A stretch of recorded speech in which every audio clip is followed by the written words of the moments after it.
За наплан е закажана првата седница на новата влада на Република Македонија. Дневниот ред на седницата се уште не е објавен, но се претпоставува дека една од точките ќе биде именувањето на кандидатите за функционери од вториот и од третиот ешалон.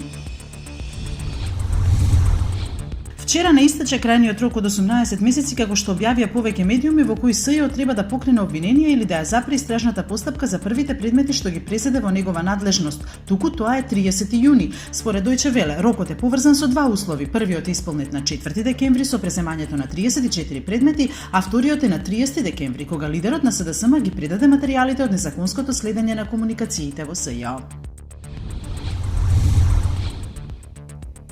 Саудиска Арабија, Египет, Бахрейн и Обединетите арапски емирати ги прекинаа дипломатските врски со Катар, кога го обвинуваат за дестабилизација на регионот. Според владите на овие земји, Катар поддржува милитантни групи, вклучувајќи ги и така наречената Исламска држава и Ал-Каеда, што Доха го негира. Катар овој потек го нарече неправеден и неоснован.